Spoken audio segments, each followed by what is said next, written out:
was trying a last-minute trick to get some speakers to work, but not today, maybe tomorrow.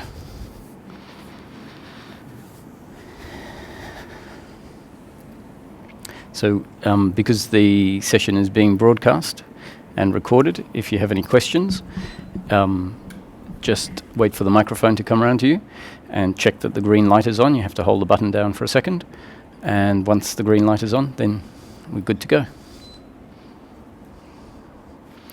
I'll put that out here.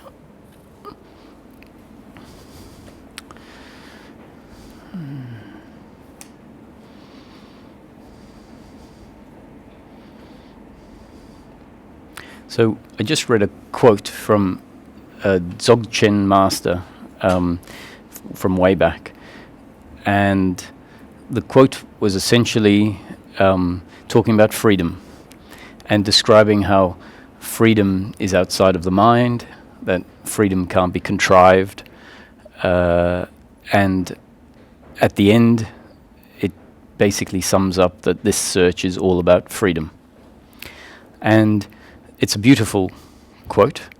When you read these profound statements, something inside resonates, and we know that what is contained in these statements is true, or not necessarily true, but pointing at something real.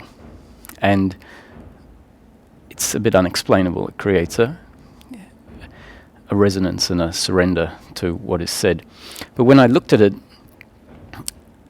there's all this talk about freedom, and my question would be, as a seeker, so how does this freedom look? How does it show up in daily living? Because really, we can have great insights, and let's say we have an amazing transformative experience or realization.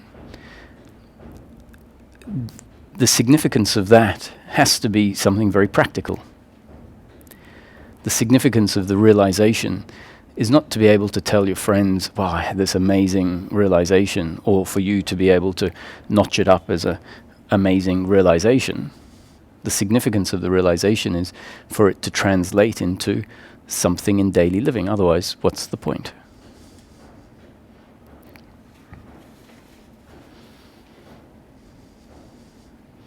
And so what I tend to do, and what my teacher Ramesh tended to do in teaching, is talk about the daily living aspects of life before and after these realizations. What's the difference? Because if we start to understand what changes, and we recognize that what changes is directly linked to a profound realization, then maybe we can start adding in a different aspect into the seeking. And that aspect is to start looking at our behavior, or more correctly, our attitude to life. And if we become aware of the fact that a certain attitude to life is out of line with a realization of self, and that another differing attitude is in line with a realization of self, then as awareness starts landing on the different ways we relate to life, knowing that one way is from understanding and the other way is from misunderstanding, then awareness landing on that is bound to have an effect on it. I don't know if you've come across the pointer, the suggestion that everything burns up in the fire of awareness. Just bear with me. That's probably my technical advisor telling me I've forgotten to turn the sound on or something.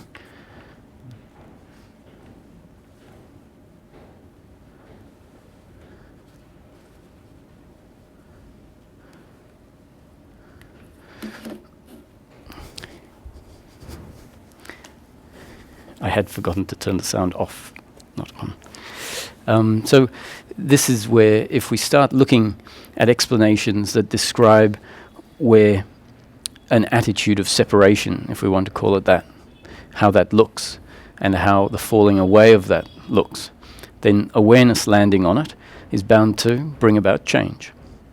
So the whole focus of this teaching is, what are we looking for in practical terms? Because it happens often. Some seeking starts. Seekers know for themselves that the process can sometimes be very frustrating, can sometimes carry on, and we find ourselves going round and round in circles. And one of the reasons is, if we haven't asked this question, what are we really looking for in practical terms? If we don't have a clear intellectual understanding, then it makes sense that we might well get caught up in mental activity that's not particularly useful for what we're looking for. So that's the basis. The very beginning point is to ask this question. What am I really looking for? And the teaching puts forward a lot of concepts. So concepts are effectively descriptions or definitions. They're not the truth itself. And if we understand the concept that's put forward in the teaching, if we understand it intellectually, then we can verify it for ourselves. And that's very important, because if we don't verify something for ourselves, it essentially becomes a belief. So if we hear something and we then find ourselves repeating it, and we find ourselves repeating something we haven't confirmed for ourselves, it means it's become a belief.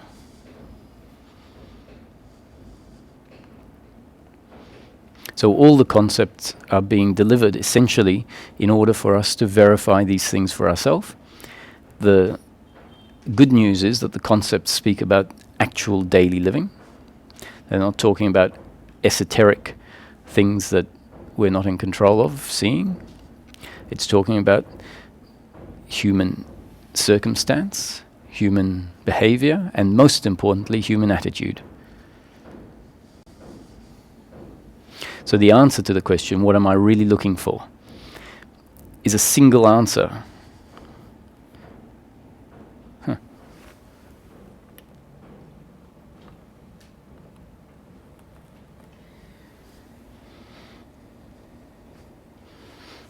Can you check the power?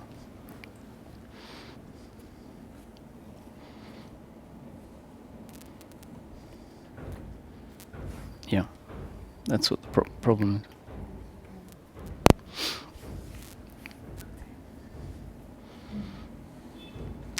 Maybe if you swap, put it in the top one.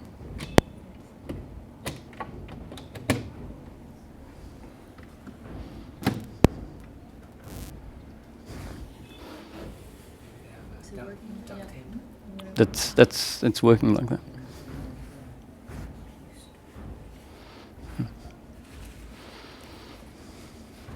So this question, what are we really looking for, can sound like it has a different answer for everyone. In practice, when we look for ourselves, we find that most people are looking for different things. Some people are looking for fame, some people are looking for money, some for success, some for love. And we can stop there sometimes when we ask this question, what are we really looking for? We come up with what turns out to be quite a superficial answer. I'm looking for financial security, or I'm looking for the perfect lover, my soulmate. Why are we looking for that? Why have we been looking for success in business or fame? So if we ask ourselves, oh, that's a good point, why have I been looking for these things? Really, it's because we believe it will make us happy.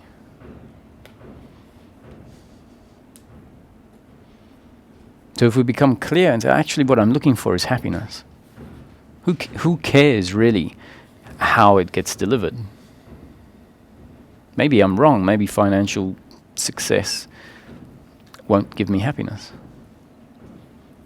So rather than spend a whole lifetime seeking financial success, maybe only to find out at the age of 85 that, no, not that, which we've had plenty of experience of, seeking something, thinking it's what we're really deep down looking for. We get it. We find that the pleasure is fleeting, and then the mind sets up a new objective. It must be this instead. Maybe that financial goal wasn't quite a big enough one. I'll set the next one. Or that lover wasn't obviously my soulmate, but when I find my soulmate, then it will all be okay. So instead of setting up these individual goals, my suggestion is that everyone's looking for the same thing. Everyone's looking for happiness. When we look at our behavior, our movement in life, humanity's movement in life, it becomes very clear that our deep, deep down belief is that my happiness is to be found in pleasure, in outcomes, in the flow of life, in circumstance. So what we are doing is trying to control life, trying to control outcomes, because we believe that our happiness is to be found in outcomes. And once again, what I was saying just a little while ago, we've had plenty of experience of believing that our happiness is to be found in outcomes. We've set goals. Sometimes we don't get the goal that we've set, but often we do. And we find short-term pleasure, sure, very nice, nothing against pleasure, but let's categorize it correctly. Pleasure is not continuous, unbroken happiness for the human being.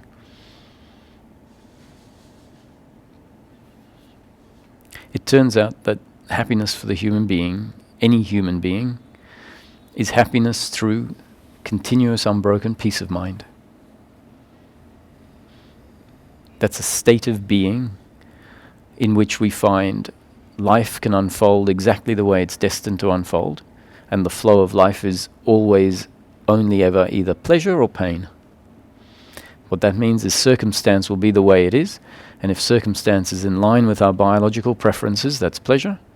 If circumstance is out of line with our biological preferences, that's pain. And continuous unbroken peace of mind is finding ourselves in the flow of life where we're destined to be from the day we're born to the day we die, continuously at peace with the circumstance, regardless of whether it's pleasure or pain. And that peace is always attitudinal. It's based on our attitude to the flow of life and not the flow of life itself. The flow of life is always going to be pleasure or pain. So human happiness is not about the end of pain. And if we look at our relationship to life, we find that deep down inside there's a belief that my happiness is to be found in life being pleasure, pleasure, pleasure, pleasure. That's where all our efforts go, to try and bring about continuous pleasure in life. And that means that we set up expectations, or expectations are already there because of this deep down belief that my happiness is to be found in outcomes, in pleasure. And when expectation is there, as soon as life is out of line with that expectation, there's a resistance, there's a suffering. Suffering, really, when it comes down to it, is an uncomfortableness with oneself, an uncomfortableness with the other, an uncomfortableness with life. And an uncomfortableness with the other, ultimately, when we really look into it, is an uncomfortableness with oneself. So just to reiterate, all that I'm saying, all of these are concepts, not the truth. No one has ever uttered a single word of truth.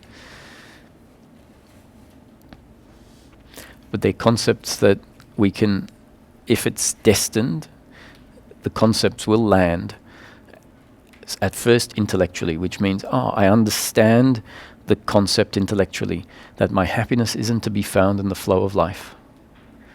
That makes sense to me. What it really means is we just understand that the flow of life means from the moment we wake up in the morning to the moment we go to bed, we're part of the flow of life. That our breakfast is going to taste good or it's going to taste bad.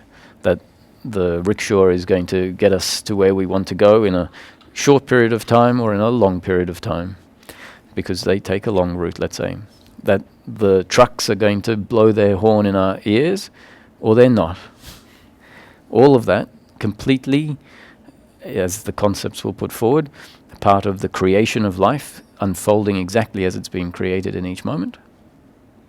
And all of that, when we really break it down, is either pleasure or pain.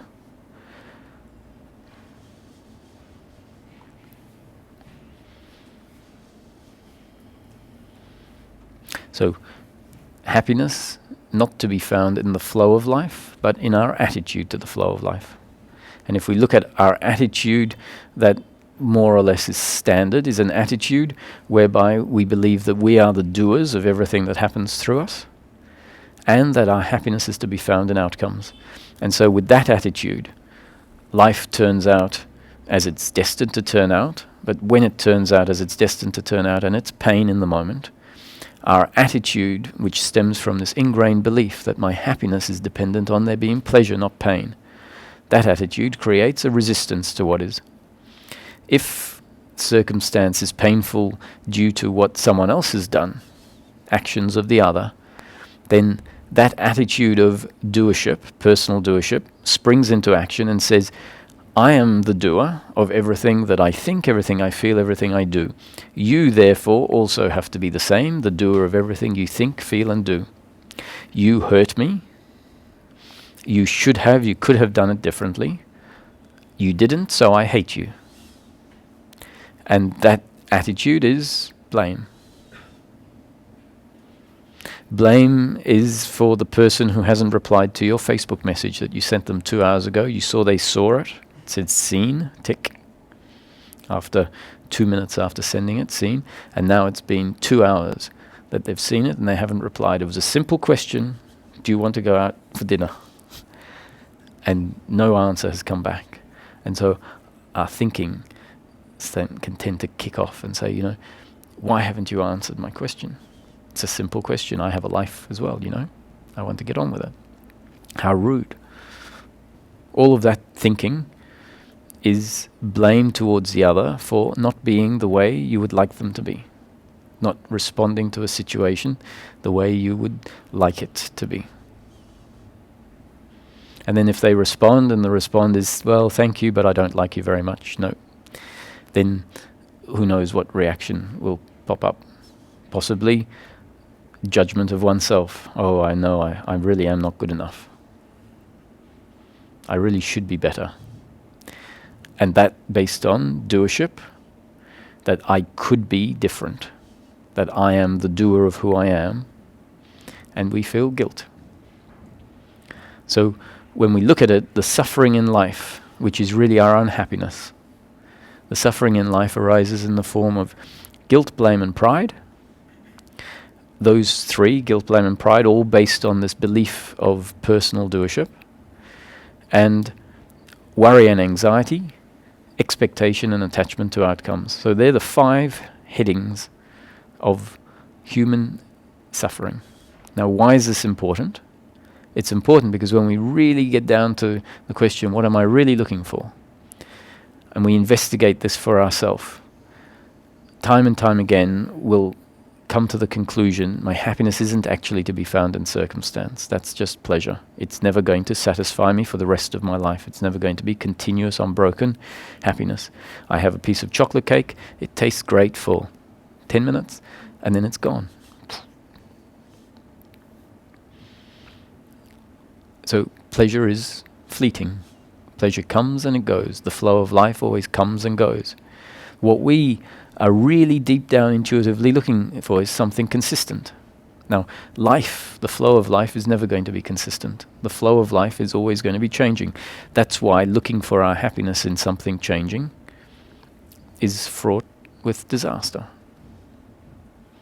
As soon as we grab hold of what we think will give us our happiness, it's ready to disappear again. Maybe 10 seconds, maybe 2 hours, maybe 10 years, maybe 30 years. But it's intrinsically going to go away. And the fact it goes away isn't the fact that makes it not our happiness. The fact it goes away is simply part of the flow of life. What is in the flow of life is only ever pleasure. And the fact is that what we're really looking for is happiness, and where it stems from is our true nature, what we really are.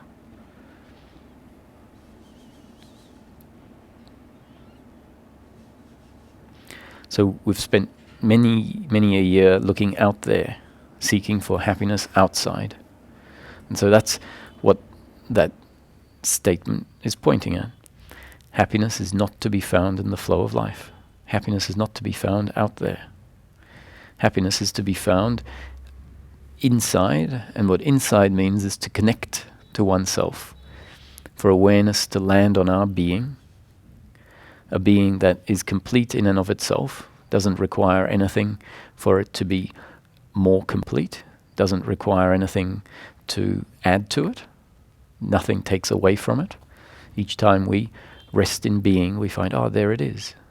Someone we love has died. Very sad, part of the flow of life. Pain in the moment, tragic, we can say.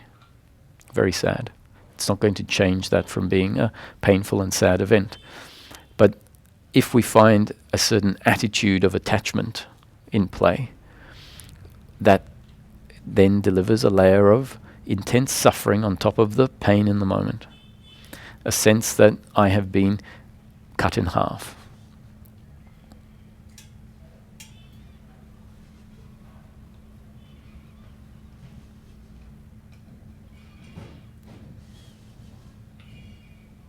And if we find ourselves resting in being, regardless of the circumstance can still be what it was a few seconds ago. We rest in being and we find, oh, actually I'm still here.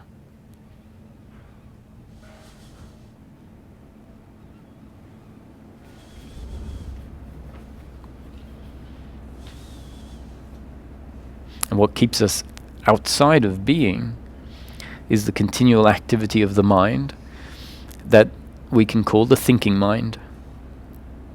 And the thinking mind is based on the beliefs of who we are that are inaccurate.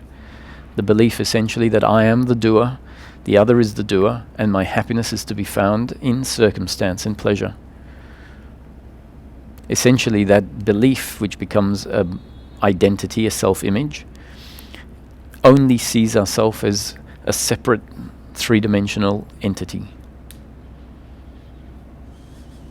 And so from there, it's I am this, not connected to anything else.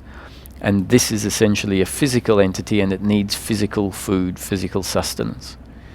Now, it does need food to remain alive. The mistake is when we mistake the substance that keeps the body alive as a substance that will actually give us peace and contentment.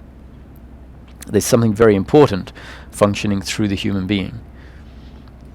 So the human being, as described here, is a combination of impersonal consciousness of source that is linked to a particular body, a vehicle, and once it links to the body, it functions through that body as personal consciousness, creates the sense, oh, I am. Or it's the very consciousness that at its core has two functions, the function of awareness and the function of existence. It's those two functions that create the impression that I am the body.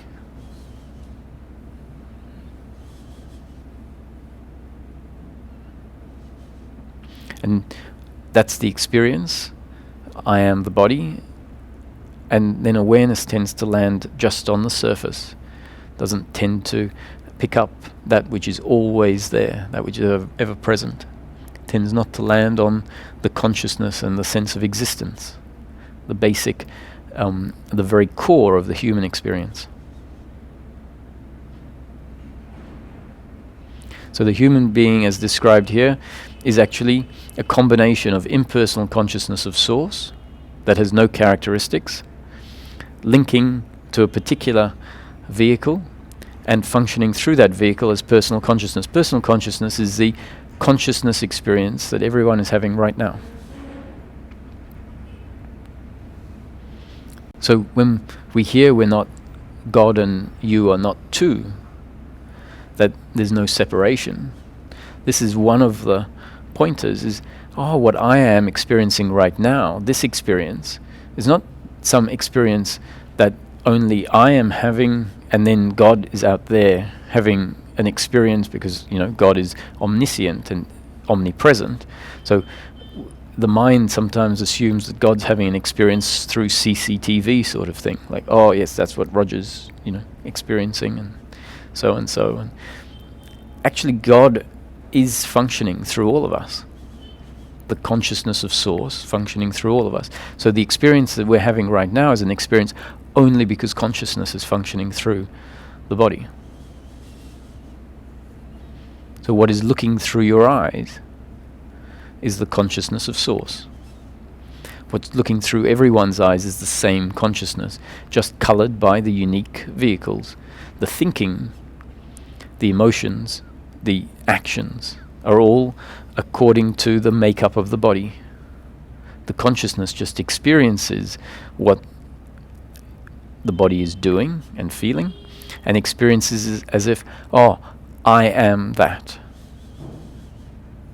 Which is not a problem. You know, the idea at some point comes in esoteric non-dual teachings for a very good reason, that this personal experience is what is the problem. That the personal experience needs to end.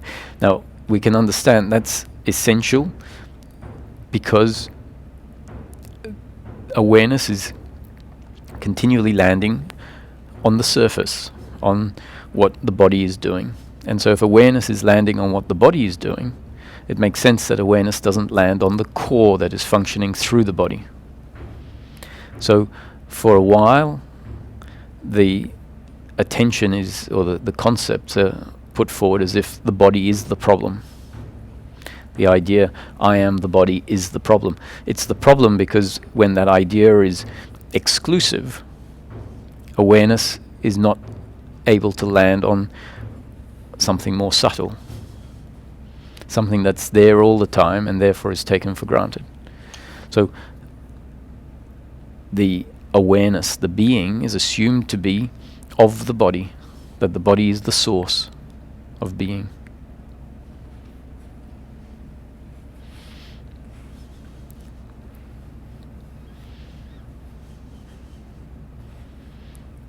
So another concept, that life is a creation, a spontaneous creation. Source, in its resting form, is pure potentiality, creative potentiality, meaning nothing, but not dead nothing, potential nothing, ready at some point to activate, to manifest. And what it turns into is this, the story of life.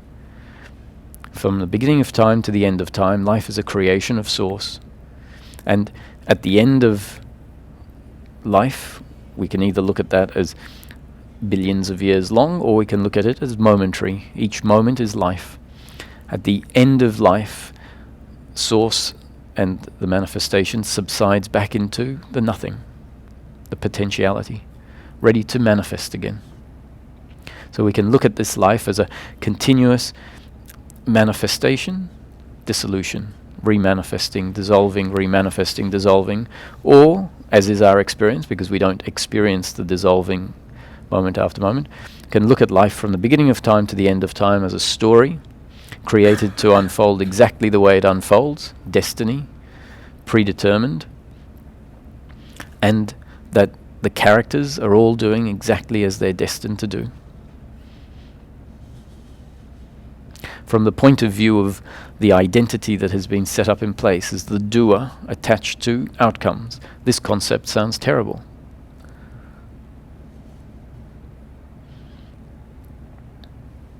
It says life's not predetermined, I'm in control of my life. The freedom actually comes when we surrender.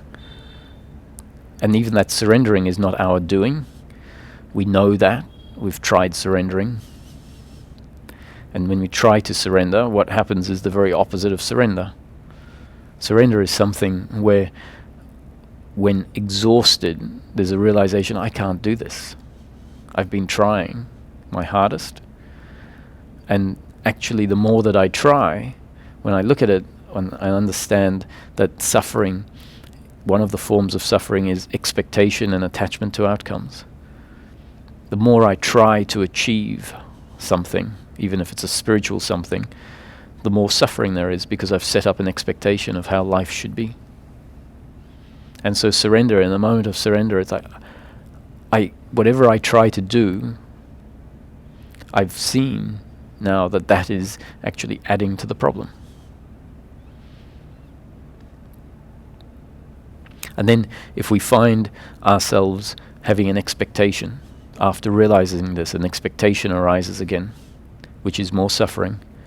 If we then blame ourselves for having an expectation, then that too is more suffering.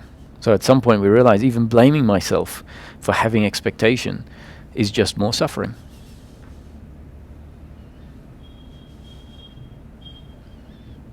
And if the other does something, delivers pain to us in the flow of life, and we don't see it as destiny and as the other as simply an instrument through which destiny is unfolding, we blame them for what they have done. Like, what you have done is an attack on who I am. That's how we see it. If our happiness, our completeness is seen to be based on pleasure, pleasure, pleasure, as soon as the other does something that hurts us, then that's seen as an attack on who I am, so I have to hate you.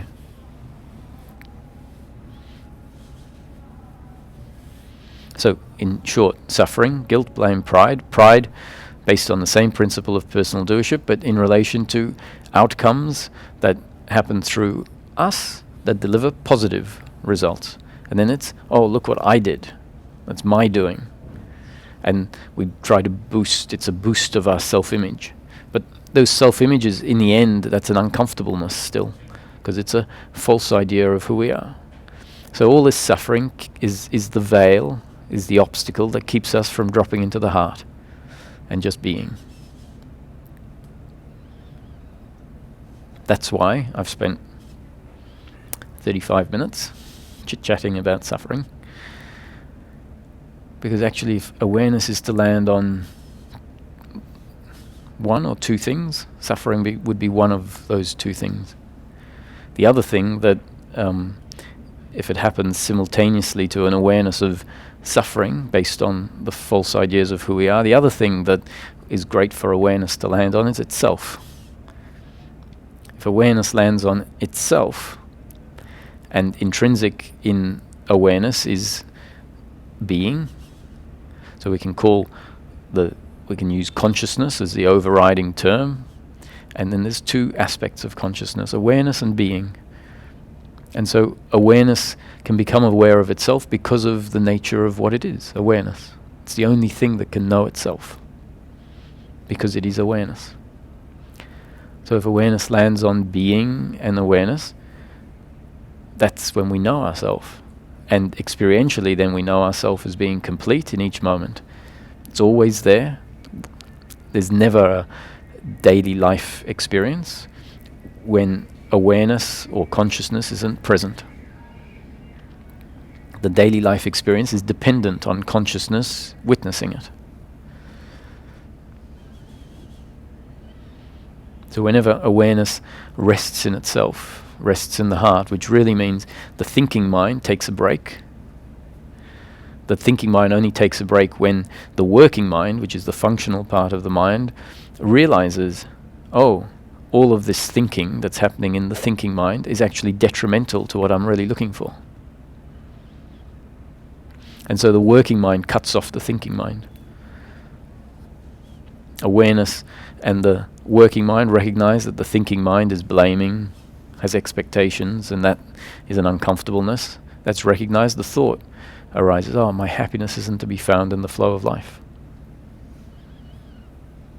The other that I'm blaming, insisting that they should have and could have been different, not their doing, part of the story of life.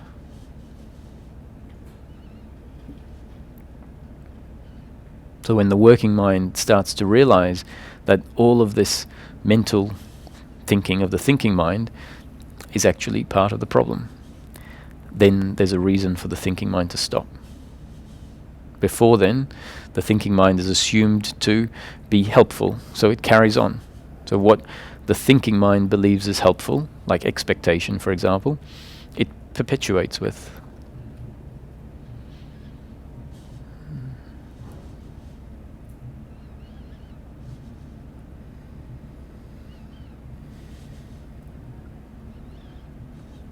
So if we have a realization of our true nature, which usually coincides with a realization of the nature of life, And that can happen in a peak experience, let's say, or a moment of insight, where there's a realization, oh, what I am, what I've always been, is this, in which the whole of existence, really this moment, the whole of existence, this moment, arises. And in that realization, it's not a mental realization, it's just known that the flow of life, that which is continually changing, like image on the cinema screen, is never really leaving a mark on the screen. It's never really touching who we are at our core. And when that insight penetrates, which it doesn't tend to do all in one go, contrary to popular belief, that there will be a strike of lightning that comes down and suddenly this is how we will live our life for the rest of our life. It doesn't tend to happen like that. It tends to happen gradually. The experience dissolves, and then we go through a flip-flopping phase where maybe after the experience the state changes, where it's no longer a state of oneness, but we're left with a residual after effect of peace. And it's very different. It's like, wow, this is different. Things are not working out always exactly as I want them, but it's no big deal. We're not doing it. We're not having to work hard to find ourselves at peace. We just notice that the things that used to affect us aren't affecting us anymore. And so then we say, oh, it's happened. This is it. Great. Until we wake up one morning and it's all different again. And suddenly there's this uncomfortable feeling, and there's a message on the phone, and it's telling us that someone's cancelled something that they said they were going to do, and blame arises, and then it dawns on us, oh, it's gone. And that's very normal. That's the flip-flopping phase. And the insight in that moment is there to show us something. It's not necessarily going to eradicate all of the deeply ingrained beliefs. But as awareness starts to land on the various behaviors, the various attitudes, over time, then they start to dissolve. They start to get weaker.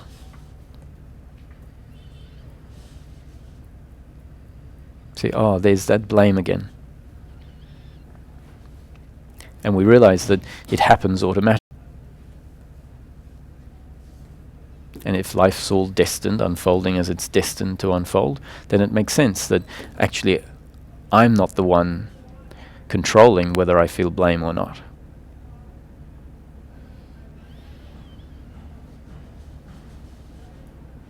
And then we witness even blame happening.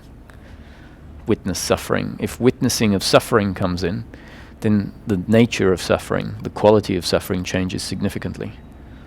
So insisting that suffering is not part of our experience is more suffering. Understanding that the story of life unfolds exactly as it's destined, exactly as it's created. Nothing can happen. A leaf can't fall off a tree unless it's destined as part of the story of life to fall off a tree.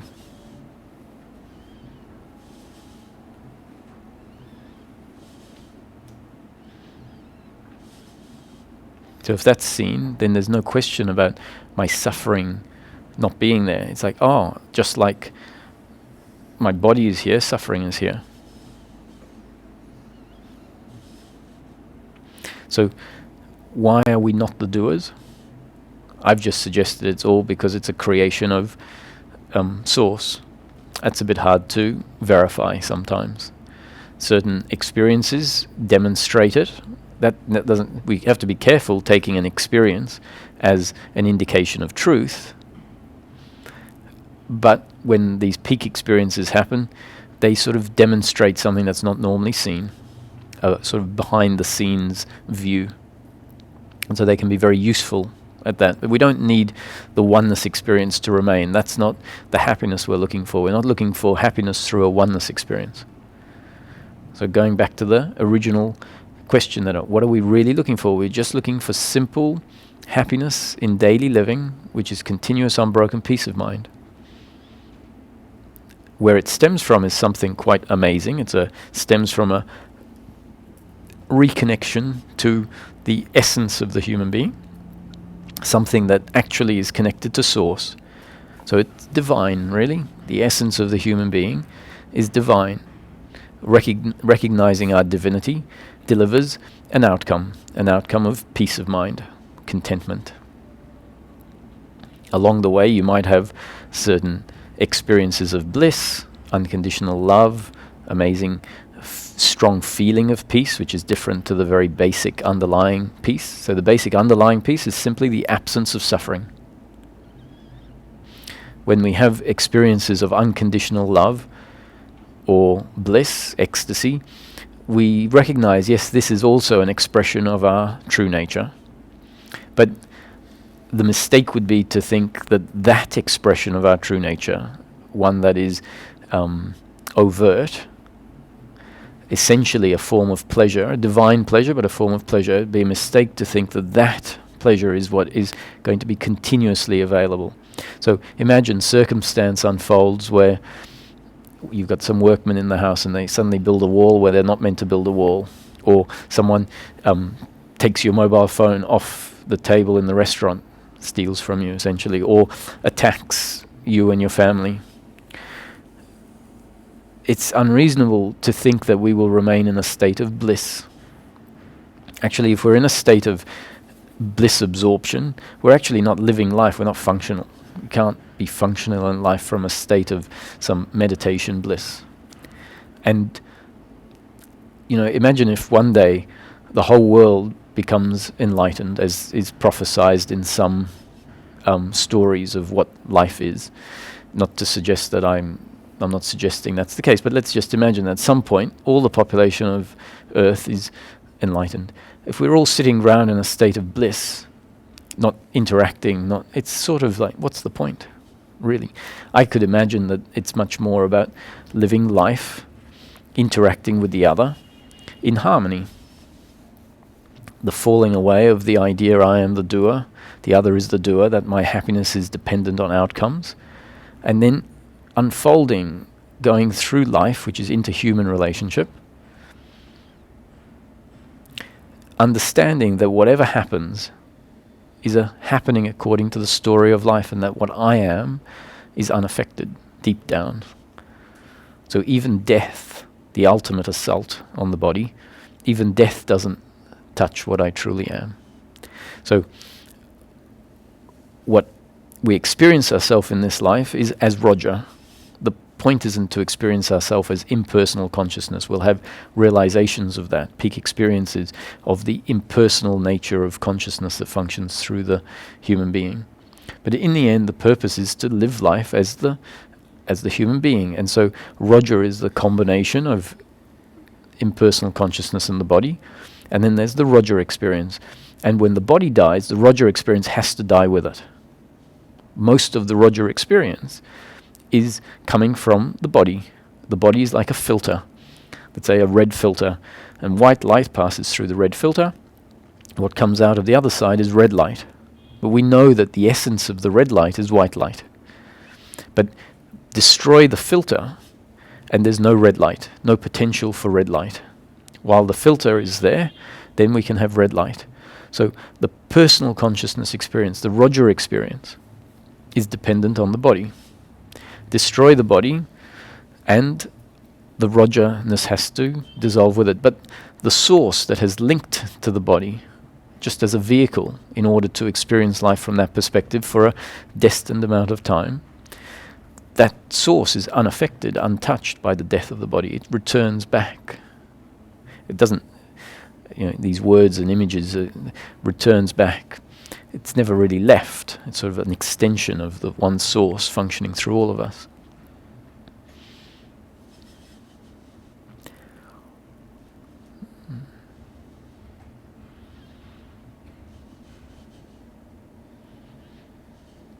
So what falls away?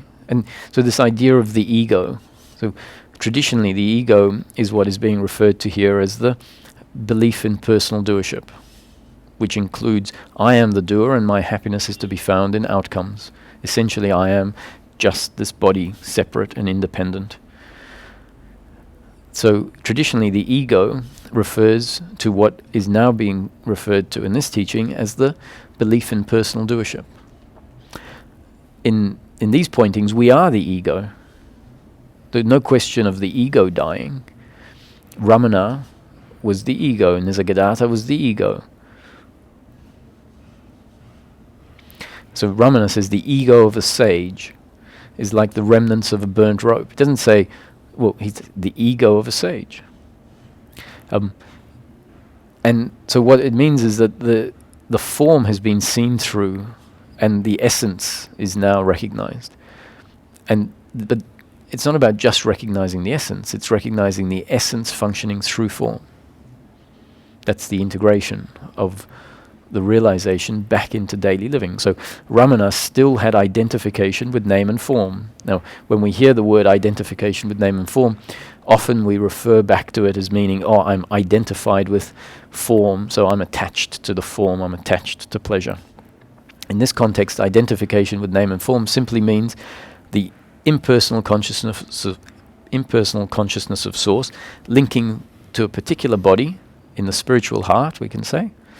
The junction point where impersonal consciousness becomes personal consciousness is I am, the feeling I am, I exist. And that action of impersonal consciousness functioning through a body is identification with name and form. So Ramana, when called, would turn his head to whoever's got, yes, how can I help you? He would get up and sit on his couch or walk to the kitchen. So identification with name and form is not what ends. What falls away is the belief that I am separate and in control of everything that I do. The other is separate, in control of everything they do. And that my happiness is dependent on life turning out a certain way. So we have an ego with the sense of personal doership, and then life that put that belief in personal doership in place. Life tends to start to unravel that, dissolve it, until such time as there's an ego without the belief in personal doership that continues to live its life as if they are the body, as if they are the doer, doing in each moment exactly what we think or feel we should do, knowing that that impulse that arises is an impulse that we didn't create, an impulse that moves the body. Hunger arises, and there's a movement towards food. A thought arises, and speech might happen. Someone asks a question, and there's a response. So life is still lived as if I am this, understanding that this is a combination of that and the body. And what's dissolved is the belief that obscures the recognition that whatever happens through the body is actually consciousness functioning through the body. That without consciousness functioning through the body, consciousness of source, nothing can happen. So then, so this is not suggesting that we become perfect human beings. We'll still have our good points and our bad points, our shortcomings and our positives.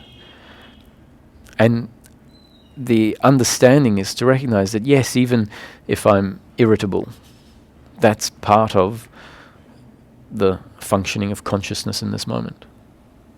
And that irritability is witnessed.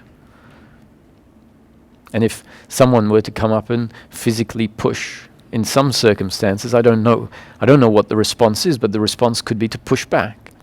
And then it's seen that it was destiny for the body to be pushed, and destiny for pushing back to happen.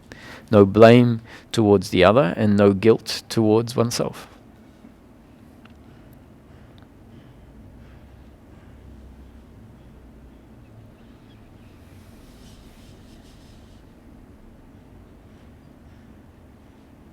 So these concepts, as I was saying, can be understood intellectually, and the purpose is that once they become part of the intellectual understanding, we don't have to do anything special.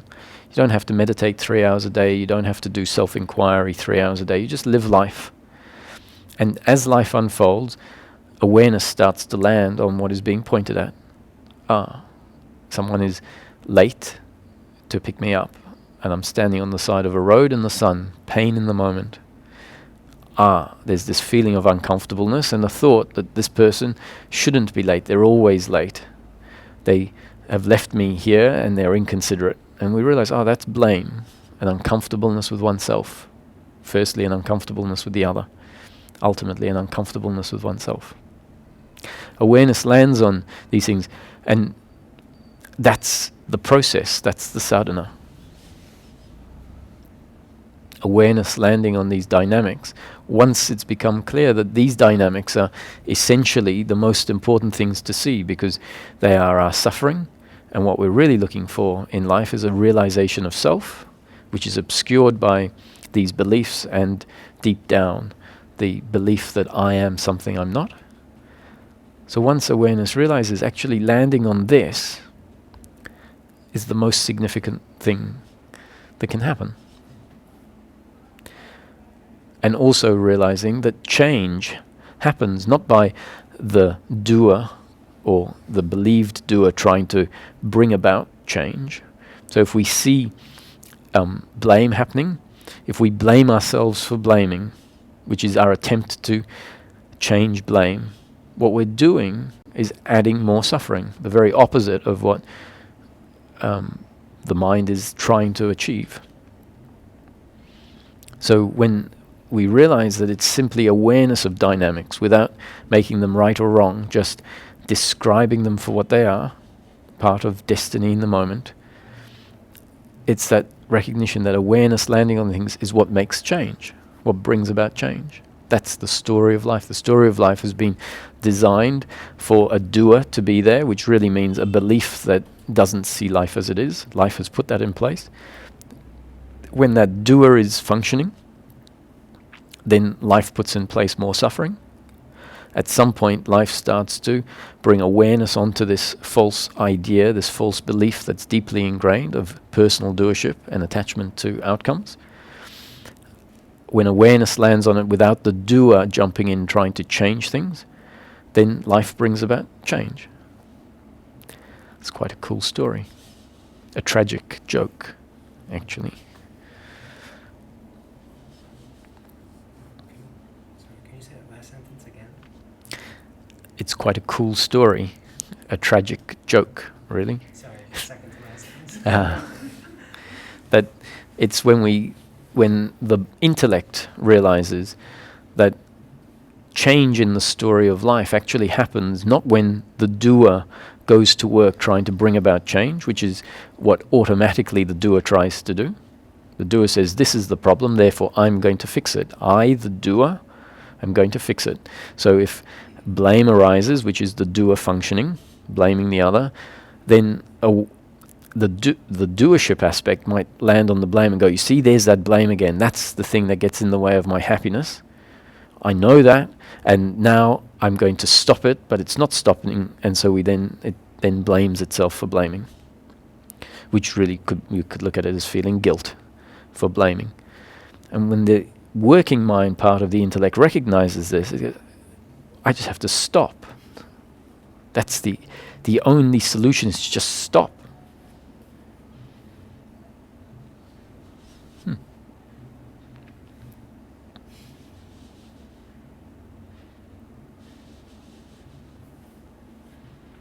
If the intellect doesn't get that, what happens is what's been happening, where the blame keeps happening, the guilt keeps happening, the expectation keeps happening, the striving keeps happening. We're trying to live life. The doer is trying to live life correctly.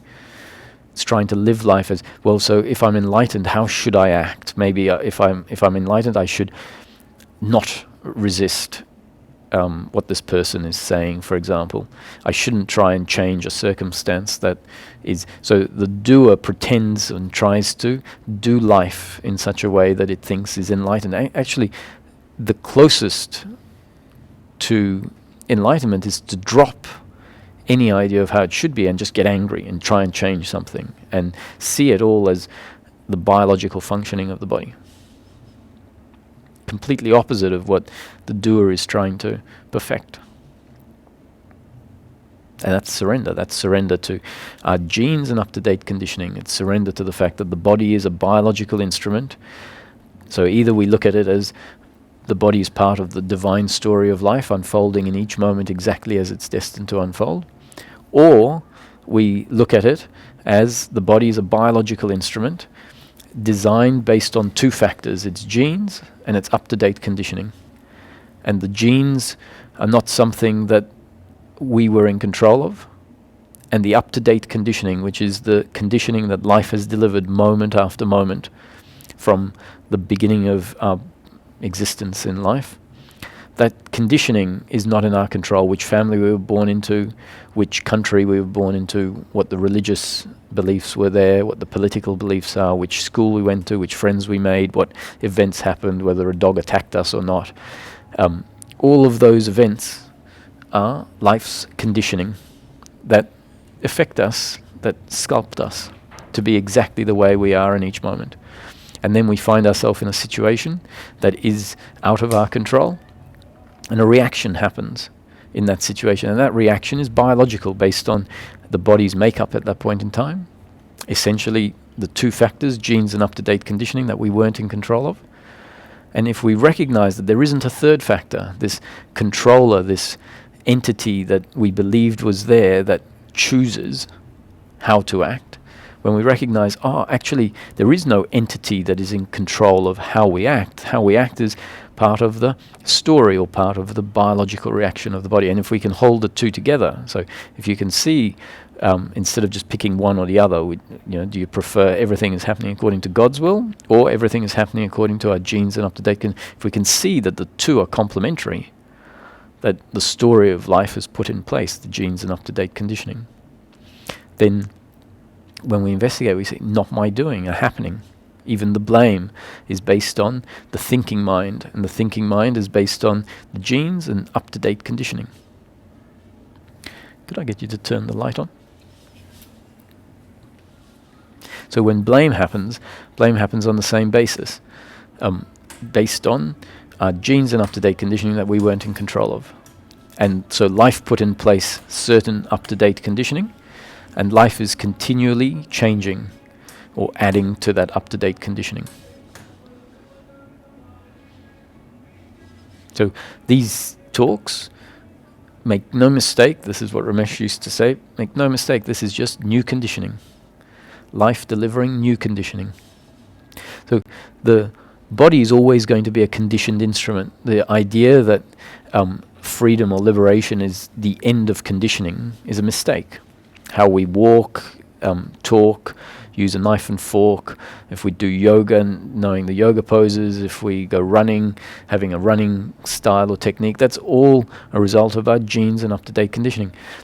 And we can look at that as biological, which includes the working mind aspect. The working mind is the functional part of the brain that knows how much money, works out how much money to take on holiday, what time to organize the taxi to pick us up to get us to the airport on time. And that thinking has absolutely no effect on our peace of mind. So peace of mind is not the end of all thinking. If we try to bring thinking to an end, then we're always going to be disappointed. One, we're not the doer. And two, life requires thinking in order for the functional part of life to happen. And so thinking arises when we see something, smell something, taste something, hear something, feel something in the flow of life. And what we see, smell, taste, touch, or hear in the flow of life is not in our control. It just arises in the moment. And according to our genes and up-to-date conditioning, once that stimuli is picked up by the senses, there is a reaction in the brain based on the genes and up-to-date conditioning, and that creates a thought, and what follows the thought is an action. All believed to be my doing. But on close investigation, we see, not so much my doing, but a happening, something that had to happen that way. And when pain is delivered, if suffering arises, then we know that suffering is based on this belief in personal doership. If the belief in personal doership is there, part of the up-to-date conditioning in the thinking mind, then suffering has to arise. So what I was mentioning is that the end of thinking is not required. It's just the end of the thinking mind. The thinking mind is the part of the brain that has the false idea of who we are, the false idea of what life is. The working mind continues to function, is needed, and doesn't disturb our peace of mind. It doesn't create suffering. The thinking mind, on the other hand, does. And so when life reconditions the up-to-date conditioning, such that the thinking mind beliefs fall away, what's left is the conditioning in the working mind, which means we continue to be functional in life. The body has an intelligence that continues to function, and it's not disturbed by the attitudinal thinking about the flow of life, which is what the thinking mind is always doing. It's assessing whether the flow of life has turned out the way that we want it to, whether it's turned out the way that we think it needed to.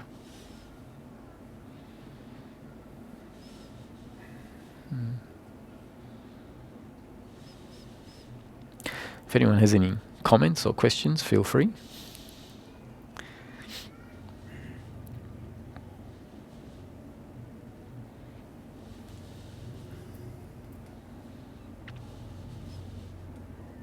So that last thing you were saying is basically the thinking mind might still do its judgment thing, but it's just observed.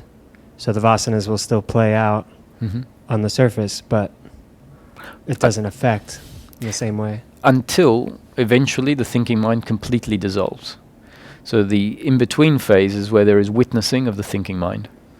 And so the witnessing of the thinking mind is when the intellect and awareness understands that if the beliefs, the deeply ingrained beliefs are in place, suffering has to arise. And so there isn't a resistance to the suffering. It's understood that it must be part of the story of life. It's there. And there's a lack of involvement in it. So primary suffering arises, but no involvement in the primary suffering. So no involvement in the involvement. So blame might arise, and no guilt for feeling blame. No, I shouldn't be feeling blame. That ties into what you said at the very beginning, which was understanding some of what comes after awakening, how it's helpful to understand it before. Sure, because like what you said in the beginning, right? If we don't see how misunderstanding actually shows up in life, we can have an awakening, and all our attention is on this, what was revealed in the awakening, oneness, etc. And we can simultaneously be feeling guilt and blame still, with no intellectual link that guilt and blame is the very opposite of realization. And so as long as guilt and blame continue in their intensity, meaning the guilt and blame is there and there is involvement in it, for as long as that happens, then the belief in doership is getting stronger, is being reinforced.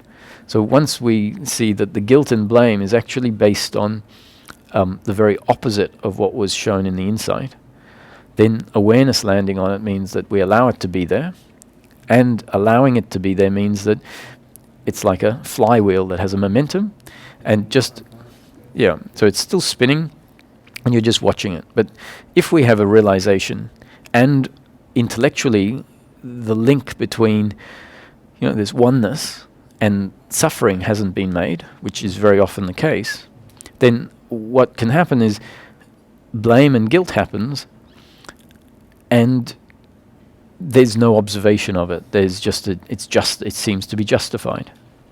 And so then the flywheel hasn't been unplugged. Yeah. So that's why it's quite important to see how misunderstanding shows up in daily living and how understanding shows up in daily living.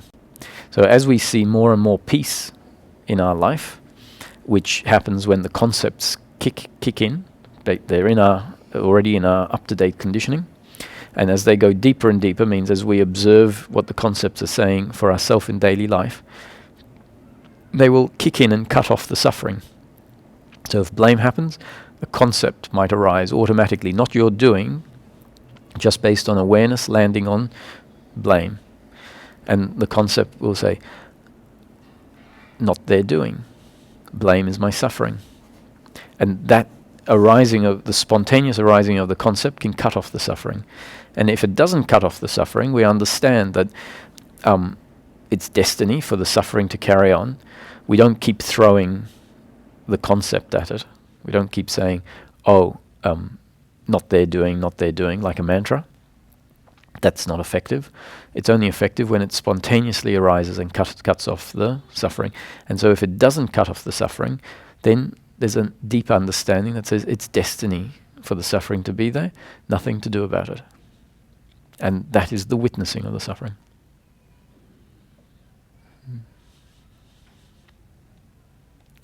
So it's a process that is gradual, and it's the process that you brought up and we're talking about is the process that we can see as a flip-flopping, going from peace to suffering, back to peace again, back to suffering, not our doing.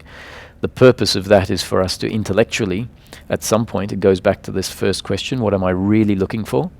Because even after some deep insight, we still might not be convinced based on our own experience that what I'm really looking for is continuous unbroken peace of mind and daily living. We're still seeking for a oneness experience again, or some union with God in some, fairly esoteric way. And the flip-flopping is a process that's there that really demonstrates for ourselves based on our own experience, what we're really looking for.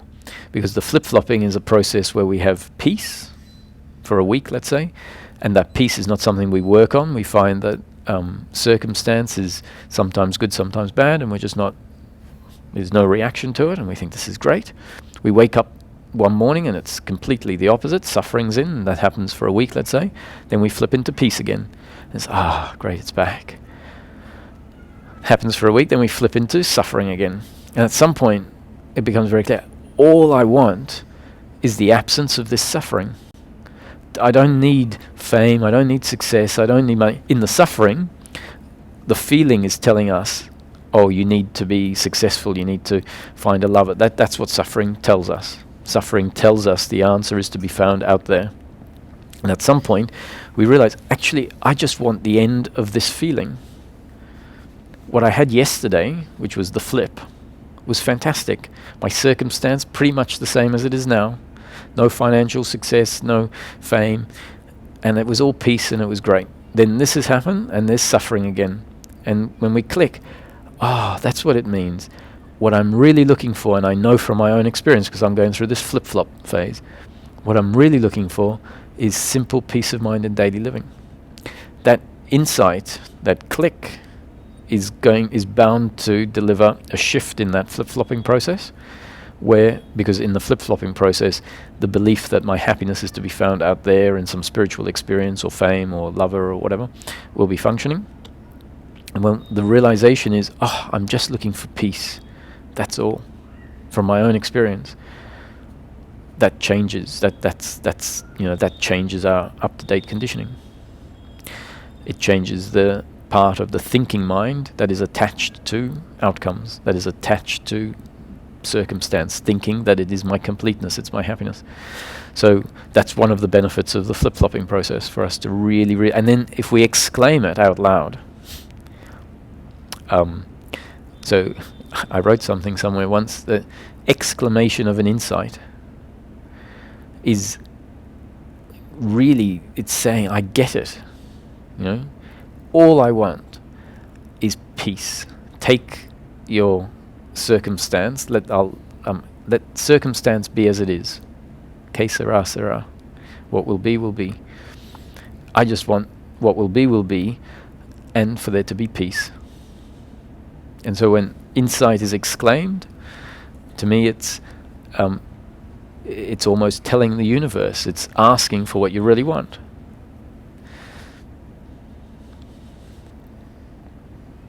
Which, if it happens, is part of the story of life, and it's bound to be significant. Life, this story of seeking, is a story of forgetting oneself, suffering because of the beliefs that come with the forgetting of who we are, so a new identity gets formed. And then it's a story of remembering, which is the process actually of dissolving, not gaining anything. We don't learn how to be more conscious. Consciousness is always there. It's simply the dissolving of the beliefs that get in the way of the realization of consciousness. It's really helpful, the part about not blaming when there's blaming and stuff like that. And just one of the strongest times I came across that was again in that book, Perfect Brilliant Stillness, that I mentioned Yep. last night. And he talked about silence of the mind isn't the primary level of thought. It's that secondary level of thought. Just and that kind of way of explaining it and having the picture just helped me when we add to like the mountain of thoughts by bringing this guilt and shame in different ways. Yeah, and so that, as I interpret what you've just pointed at, is talking about our attitude to the flow of life. And so we can have an attitude even to the thinking process. So the right attitude of non-doership, that attitude to the flow of life, which includes the attitude to our thinking, is one of just allowing it to be as it is. Understanding that it's all there because it's destined to be there. Part of the story of life. So, yeah.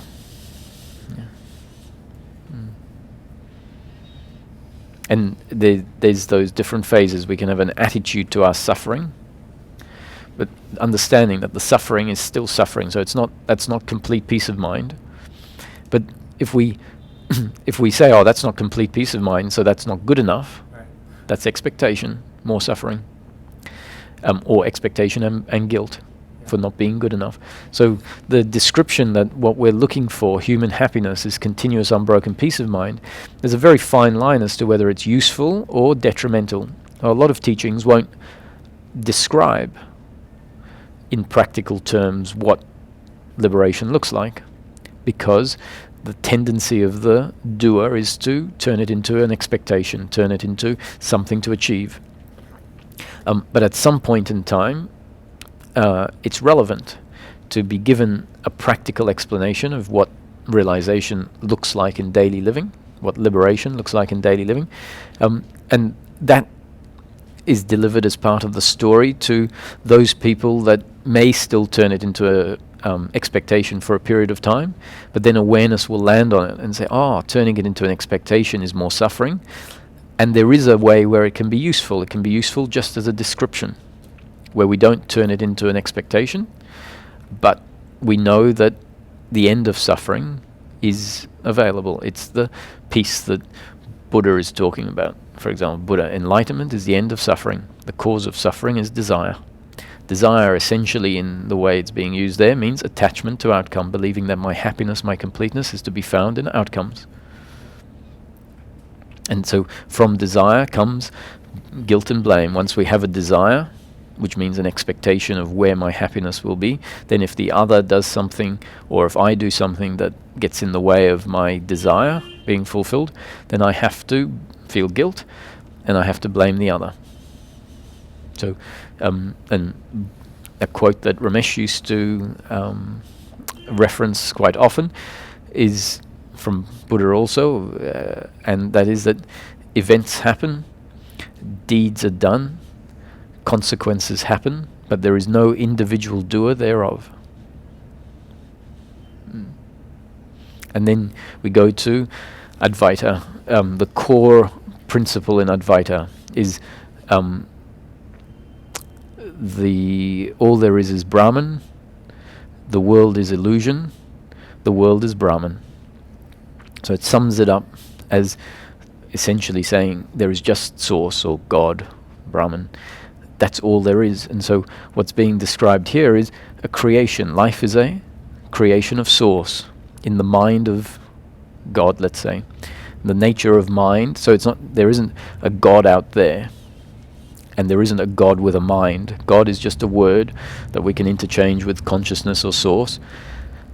And the nature of mind is consciousness. So we have mind at rest, or consciousness at rest, where there's no manifestation, pure potentiality. So Brahman at rest. All there is Brahman. And at some point, Brahman manifests into the world. But the world is just an illusion, an appearance inside mind, inside Brahman, inside consciousness. How does appearance arise in consciousness? In a sense, it's thought or imagination. So just like if we look at what seems like our individual mind creates by thinking or imagining. So a dream at night, if we look at it as arising in our individual mind, there really isn't an individual mind, but if we look at it as it appears, a dream is a manifestation in the individual mind, the nature of which is consciousness. And so it's an illusion, it's an appearance. The ocean appears in a dream, and then when the dream finishes, the ocean and everything that's happening around the ocean dissolves, including all the characters. So it was just a spontaneous arising in mind, and the nature of mind is consciousness. And how consciousness manifests is through imagination. So all there is Brahman at rest. At some point, Brahman manifests. And what manifests is imagination in mind of Brahman. And so that's illusion. The world, the experience, the daily life is an illusion in consciousness, meaning a play in consciousness. It's not fundamentally real. But while it's there, it's experienced, it's lived as if it's real. The realization is it's not real, but I have to live my life as if it is real. And then it dissolves, meaning goes back to Brahman at rest. So all there ever was Brahman. Brahman at rest, Brahman in movement, Brahman in rest again. And even the illusion part, the middle part, was Brahman in a different form, in its manifesting form. And so in these teachings, Brahman is not a word used often, so it's consciousness. Consciousness at rest, pure potentiality, nothing, explodes into everything. A play of consciousness, Leela or Maya. And then once the story is over, subsides back into nothing again. And so in the Bhagavad Gita, where Lord Krishna is counseling Arjuna as to the nature of life, and Arjuna says, I can't fight, when he finds himself opposing the enemy on the other side of the battlefield, and he realizes that the enemy consists of his relatives, his friends, his mentors and gurus. He says, I can't fight. I might be able to fight my friends and relatives, but my mentors and gurus I can't. And Lord Krishna said, you are a warrior. You must fight. Meaning you have been designed, your genes and up-to-date conditioning has designed you to be a warrior in the story of life.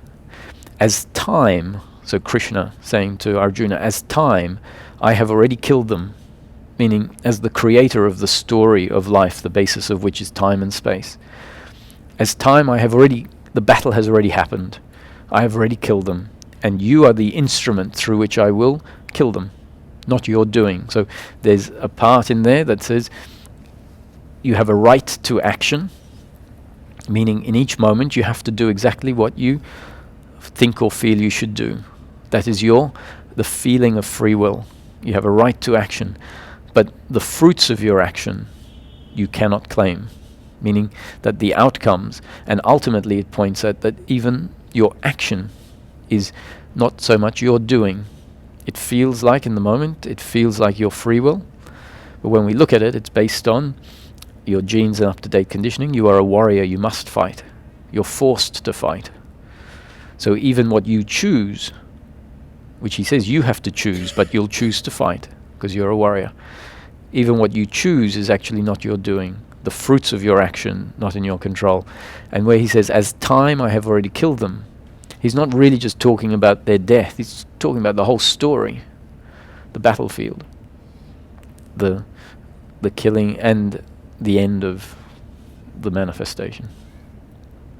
So when we start looking, and the core of Christianity, thy will be done. The core of Islam, inshallah, God willing.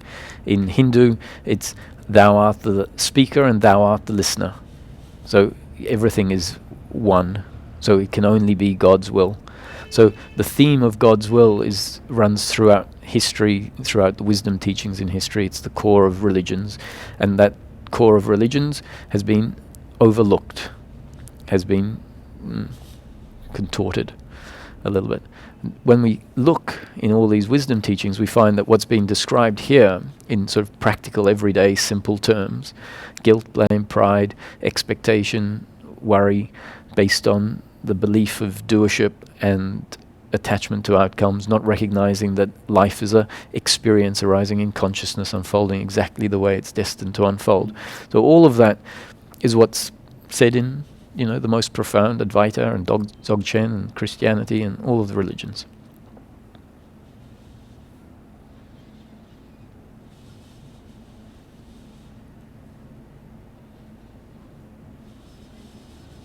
And we know from our own experience, take a breakup in a relationship, they tend to be one of the most personal things, because our deep attachment, when we say we're attached, the ultimate attachment we have is the attachment to love.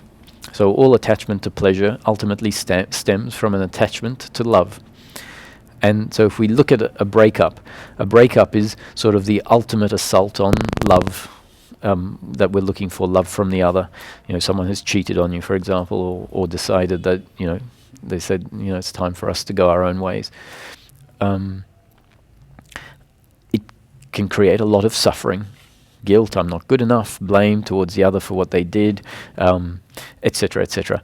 And ultimately, we find from our own experience that the suffering dissolves in time only when the intellect starts to bring into play concepts that essentially say what is being pointed at here, that, well, what they chose is not a reflection on who I am, that they couldn't have acted any other way, that my happiness is not dependent on this relationship. And it happens intuitively, but in a very inefficient way, in a sense, when these concepts and awareness hasn't really landed on the mechanics of life and the nature of happiness and the nature of suffering. But it still happens. So time and time again, we'll see that this understanding is what does cut off suffering, even like after a traumatic event. It just takes time. And the more familiar we are with the nature of suffering and the nature of life, the quicker it gets cut off. Not our doing, but the functioning of our genes and up-to-date conditioning that life put in place. So suffering gets cut off in the story at the point it's destined to be cut off. And yet no reason to be pessimistic. We find ourselves here listening to these concepts, which are exactly the way life reconditions us.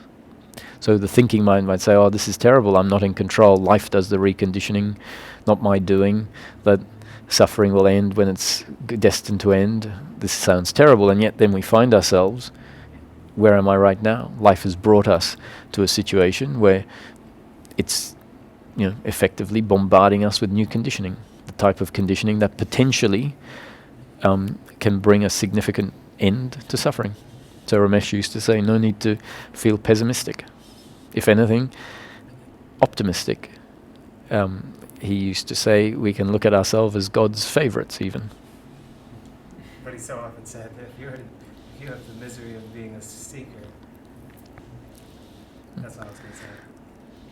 I Heard him say that phrase so much, and in Consciousness Speaks, I guess. Right, yeah. But if you're, have the miserable lot in life to be a seeker, then that's why when I first heard you say the God's favorites thing in Tiru, I was like, wow, that's such a flip side way to look at it. Yeah, yeah.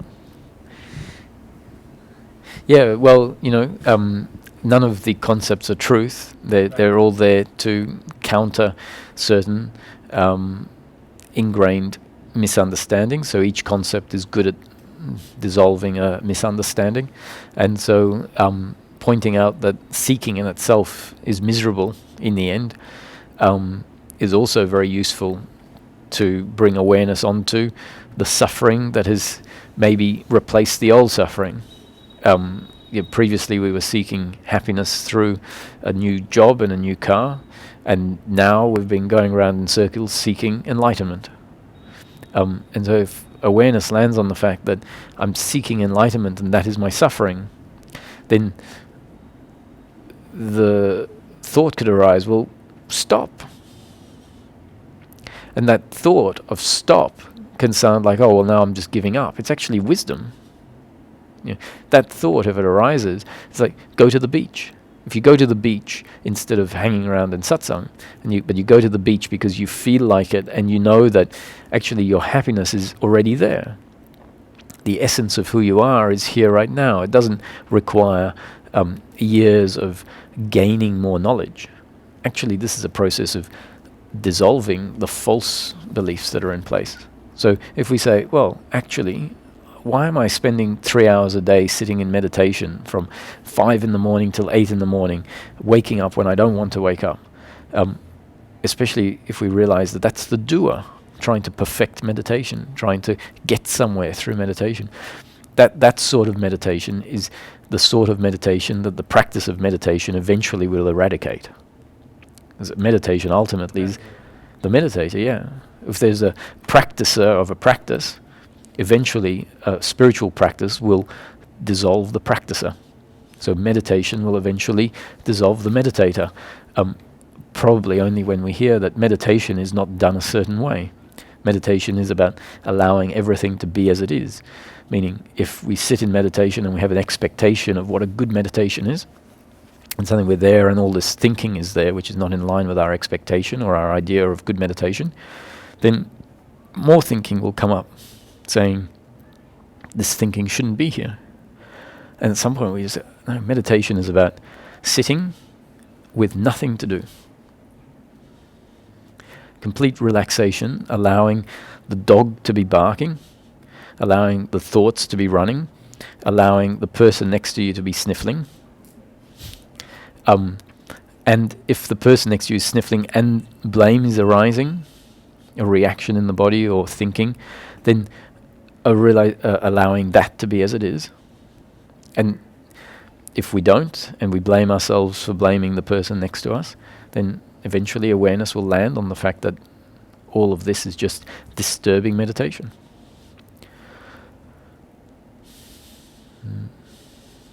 So yeah, seeking, in the end, if you see Buddha on the road, kill him.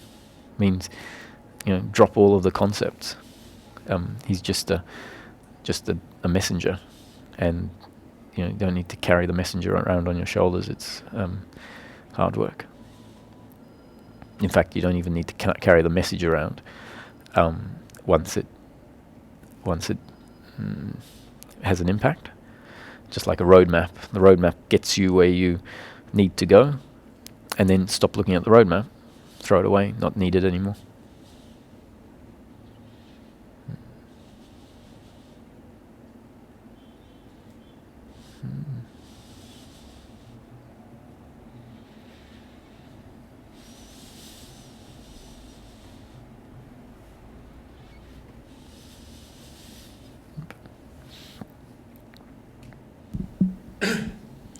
You mentioned before there are different aspects of the mind, like the working mind.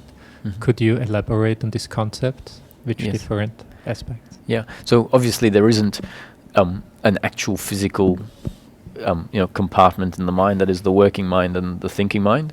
These are, as you said, concepts that allow us to categorize, to understand, for awareness and intellect to become more clear on the different sorts of thinking. So the thinking mind is the part of the mind that includes the conditioning that life has put in place, that is false beliefs of who we are. Beliefs that don't see ourselves fully, beliefs that don't allow us to see life for what it really is. And in brief, in these teachings, those beliefs are summed up as the belief that I am the doer of my actions, the other is the doer of their actions, and that my happiness is to be found in outcomes in the future. And so then all of the activity that happens from those core beliefs, all the guilt, the blame, the pride, the worry, the anxiety, the expectation, and the obsessive thinking. So we might find ourselves obsessively thinking about the future, obsessively thinking about the past, regret in the past, blame in the past, expectation in the future, complaining about the present moment. So all of that is essentially happening in the thinking mind. And the thinking mind is suffering. The nature of the thoughts of the thinking mind are suffering. And suffering is the experience in life, which is an uncomfortableness with oneself, because effectively we don't know, we're not connected to our true nature. The thinking mind is basically not allowing awareness to look backwards where it finds the connection to source, but is forcing us to look outwards, which means we never get to see ourselves out there. So there's a false idea of who we are, which has to be uncomfortable. And all the thinking that stems from those core beliefs is all uncomfortableness, in essence. And so when life starts to dissolve those beliefs, the thinking that stems from them gets less and less. And that means the suffering gets less and less. And that means more peace, because peace is actually what is there when suffering ends. So if we find that as we go through life there is more and more peace in daily living, then that's a sign that the thinking mind is getting dissolved. The beliefs in the thinking mind are getting dissolved, and so therefore the flowers of the thinking mind are not flowering. And when the beliefs and the flowers aren't there, effectively the thinking mind has dissolved. So no mind, as referred to in Buddhism, I think, or Zen, no mind, as I interpret it, means no thinking mind. The working mind, on the other hand, doesn't disturb our peace of mind. We actually might be doing intense calculations. And if we're intensely calculating something, if we're a physicist or a mathematician or really into a project where we have to calculate something, just like a painter or a singer or a dancer gets lost in the dance, you can get not lost in a bad way, but just completely you're one with the working mind. And that can be beautiful, especially if the working mind is creative in mathematics. Often people think of mathematics as the opposite of creativity. It's actually it's a beautifully creative science. And so there's an example of how the working mind, we can be fully absorbed in the working mind and become one with the activity. Whereas if we're fully absorbed in the thinking mind, get the complete opposite of oneness. There is complete separation, because the complete involvement in the thinking mind means completely believing, and the thoughts of the thinking mind being really intense and strong. And the base of the thinking mind is me versus the other. Me and the other. We're enemies, we're competitors, we're always competing and comparing ourselves to the other. And that is the separation. That's the suffering that keeps us disconnected from seeing ourselves as an extension of source, an expression of source, and seeing the other as an extension of source, an expression of source. So how do we live life knowing that life is completely predetermined? It's a valid question if someone was asking it. And the answer is, in each moment, do exactly what you think or feel you should do. And if you do that with awareness, which really means that you then surrender to allowing yourself to do exactly what you think or feel you should do, being aware that whatever you do is actually part of the story of life. So the feeling of free will, we all know. The feeling of free will is a gift, actually. And when the belief in personal doership falls away, the feeling in free will remains. We will still feel like we have the free will to stand up whenever we want. But with the deep understanding that I can only stand up once the impulse to stand up is there. And that impulse is part of the magic in the moment, let's say, or part of my genes and up-to-date conditioning. And from that point of view, we then say, my free will is not separate from God's will. They are not two. They're one in the same thing. And so then I get to live my life in each moment doing exactly what I feel like, what I think or feel I should do, not following a list of shoulds and shouldn'ts, which are essentially a strategy that the mind has set up, a strategy of how to get pleasure that we believe we need. So it's like, I'm not going to do what my parents told me I should do or what society tells me I should do just because I believe it. It might be that the feeling is to do the same as what society tells us. It doesn't mean we're going to become rebels, but it means we'll become in touch with something deeper. And then we can move from a place inside that is more authentic. We know that it's authentic because it's not being essentially created by the thinking mind that says, no, don't worry about what you feel like. Do what we assume is best for us. And the thinking mind has no idea what's best for us. And in fact, the thinking mind has been messing it up our whole life. So when we when we realize, oh, the thinking mind is telling me all the shoulds and shouldn'ts in order to achieve pleasure that it thinks is my happiness, then it's like, oh, I'm free. Free of the thinking mind, really. Free to then move from a place of connection. Are you familiar with the Vedanta concept of the mind, with these four aspects of manas, buddhi, chitta, and ahankara? No. Now my question would be manas and the working mind, your concept. Right, okay. Related.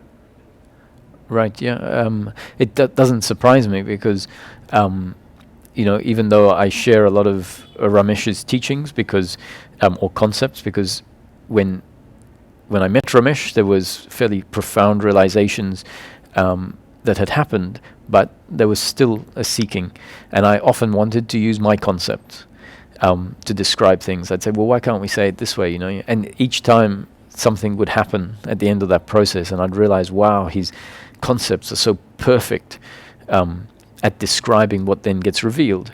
So at some point I said, well, I have a great love for Ramesh. Now I feel so privileged that the concepts come out the same way.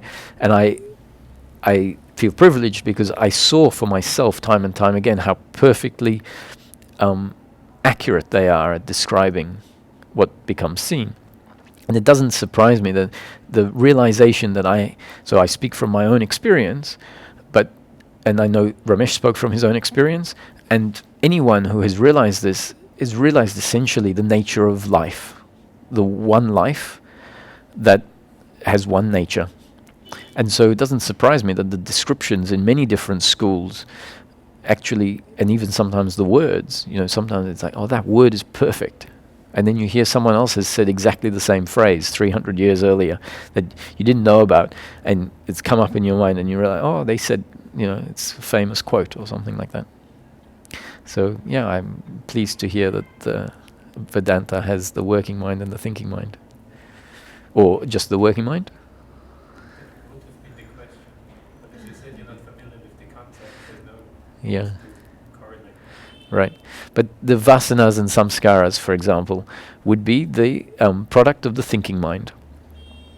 I think it's stored, chitta, it's the storehouse, Mm-hmm. and manas is the sensory mind, like the eyes where it comes in. Right.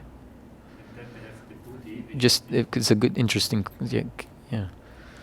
buddhi, which is the above eye, the beyond eye, Right. to discriminate.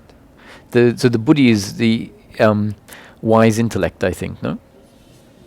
Yeah. Yeah, and so this is what is so often underestimated, is the role of the intellect, because we can come to see that suffering is thought. And so often you have people that say, don't give me any more concepts. Concepts are the problem. I've realized that all the concepts my parents have given me, society, they've turned into beliefs, and I don't want any more concepts, because a concept often is turned into a belief, and then it becomes a whole lot of thinking. But at some point when the intellect becomes sharpened and focused, we can start to see, you can have the wise intellect that discriminates and sees what is being pointed at in jnana yoga. Jnana yoga is a yoga of transmission of concepts. Wisdom, ultimately to see beyond the mind. But it's when the mind realizes certain things, the wise intellect part of the mind realizes the unhealthy functioning of the mind, that a stop happens sometimes. Just the only thing that the mind realizes, I have to stop. That to me is the ultimate, the epitome of Bodhi, is when Bodhi realizes the only solution is for me to stop. That's that's real discernment of the function of the intellect. Yeah. Would this be in your concept in the working mind or in the thinking mind? In the working mind. Yeah. Yeah, I not much wisdom happens in the thinking mind. Yeah. Thank you. Yeah. Thanks for the question.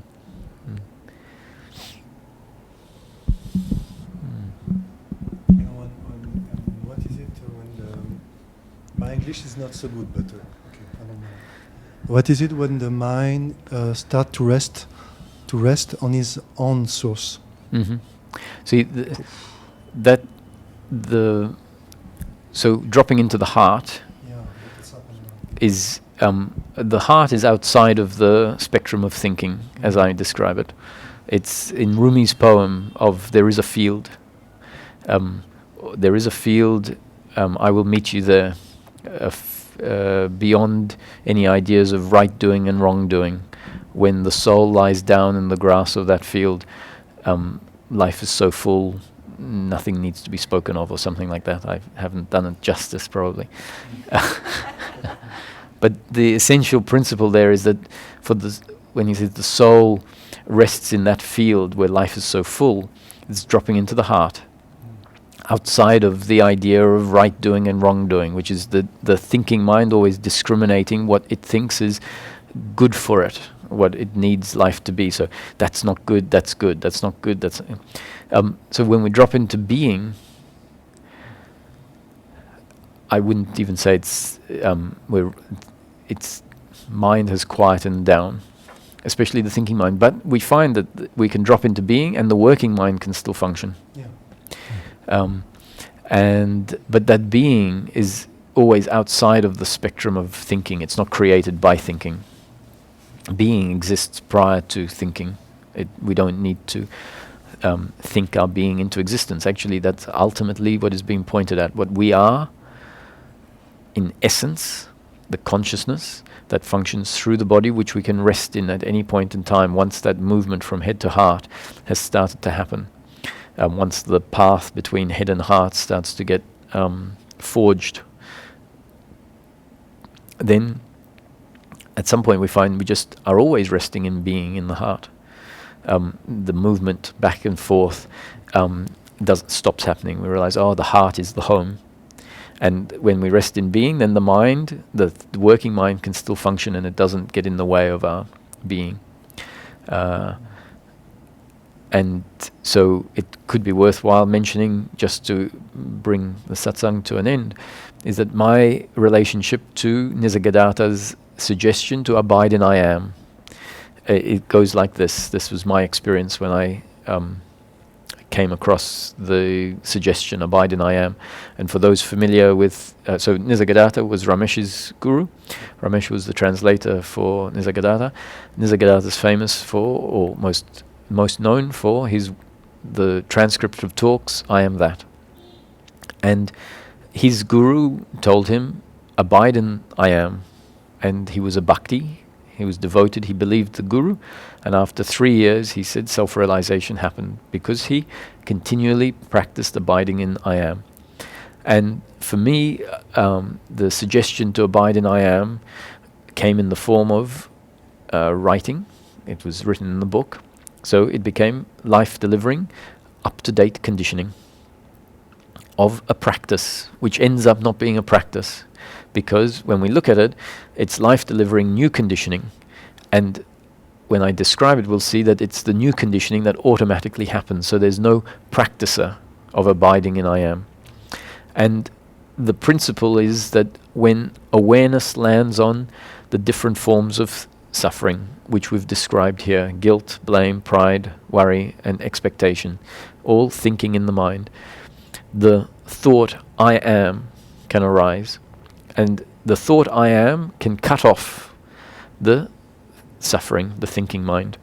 It cuts off the thinking mind because contained in I am is all of the realization that we might be starting to have, that this suffering, this thinking is not helpful. It doesn't get us where we think it was going to get us. Having expectation doesn't actually allow us to control life. Blaming the other for what they did 20 years ago has no effect on the other. You know, they're off living their life. It's just our own suffering, blaming them, and feeling guilt for what happened 20 years ago.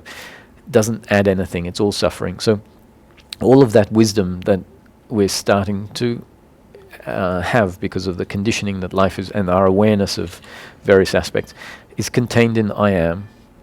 And so the thought I am comes up and cuts off the thinking. And in that moment, if we couple it with a dropping into the heart, so understanding that the center of consciousness is quite happy to drift out of the head into the heart, We don't do it. We almost like visualize it dropping down as being pulled down by gravity. And simultaneous to that, open up our visual field of awareness to allow everything to be inside the visual field of awareness, where I'm not focused on any object, which is how we tend to go through life when there's this subject-object relationship. As the heart, as consciousness drops into the heart and we open up our field of awareness, we realize, oh, everything just is right here.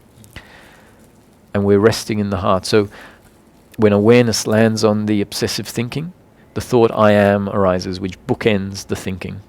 And in that moment, we drop into being, into the heart, and that's where we realize, oh, I am.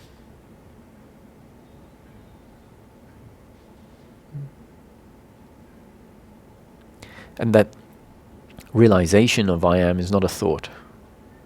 That's prior to thinking. That's a connection to source. It's the junction point where impersonal consciousness becomes personal consciousness.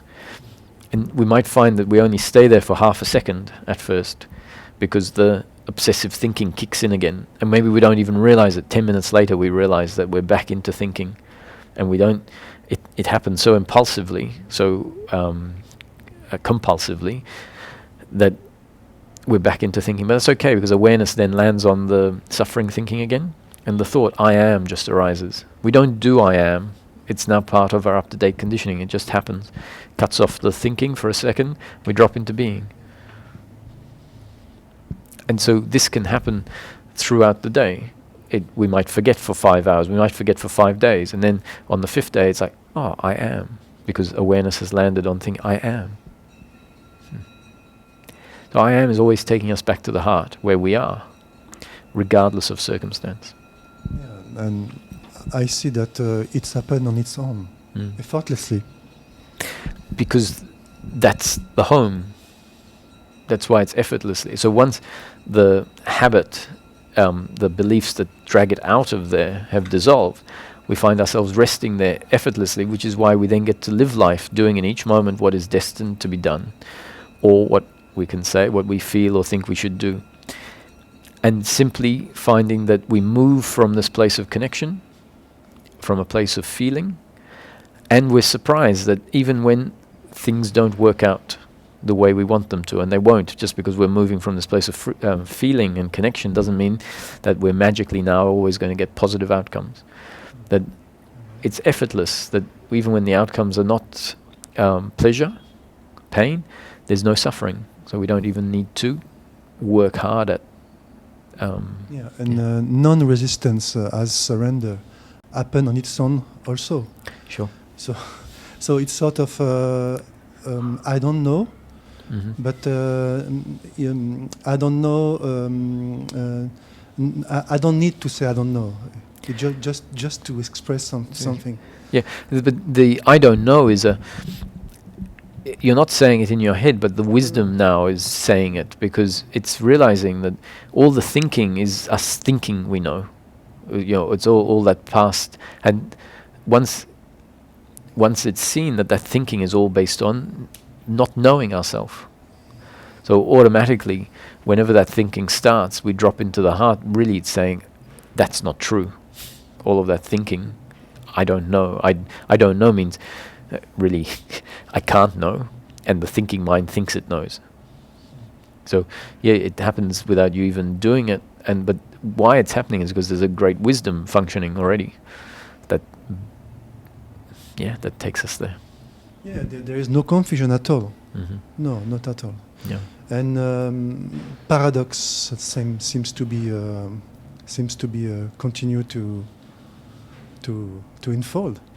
Sure. Yes. And there's a sort of I don't mind also. Yeah. I don't mind. Yeah. Yeah. Yeah. It's I feel rest.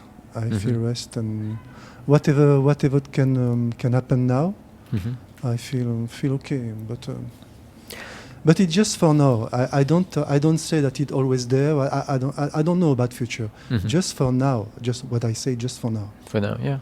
It's just a commentary about what happened now. Just like this. Well, that's what we're looking for. Yeah. Okay. Yeah. So always the benchmark for me, if people end up, if someone says, I feel more peace in daily life, that to me is like, wow, there you go. That's what all this is about. If someone delivers explanations about peak experiences they had, I mean, they're significant. They're part of the understanding deepening. But really, at the end of the day, all the experiences come and go, and what really we're looking for is peace of mind. So then I'd say, oh, and so how's your peace of mind? You know, someone explains all the experiences. Yeah, it's interesting, yep. But so how's your peace of mind in daily living? And if someone says, yeah, that too. I say, well, not that too. That's it. You know, that's the thing that, and it's very ordinary. This is what we hear all the time. The experience of living life from there is really quite ordinary, but it's extraordinary as well, because the realization is that the very ordinary is a magic creation arising in consciousness, and nothing is happening on its own, that we're connected to source. But the experience is one that's really simple, just the end of suffering. Buddha, many teachings put it in its negative form. As soon as you start describing it in a positive form, it's not so accurate. If you start describing peace as a feeling, it's not even a feeling, it's just the absence of suffering. So, that's why we miss it. That's why we what? That's why we miss it. That's why if you tell the ego that all we're looking for is peace of mind and daily living, then the ego says, well, or the ego, the sense of personal doership, the ego, oh, I'm not convinced that that's what I'm looking for. And if we really say, well, enlightenment or liberation is not going to give you anything, it's going to remove a whole lot of stuff. Well, I'm not. Yeah, well, this doesn't sound as attractive as it sounded before. Is it you?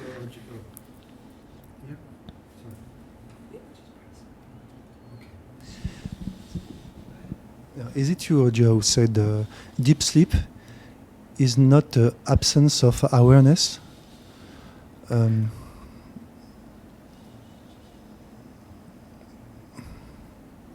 said something, it's a...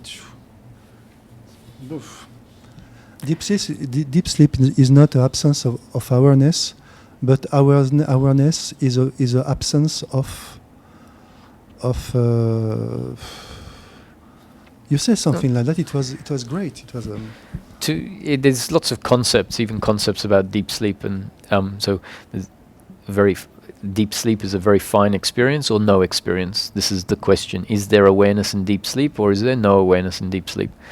And there is a state which there is awareness of nothing, and so that is what is referred to when the masters say that in deep sleep there is awareness, a very subtle awareness.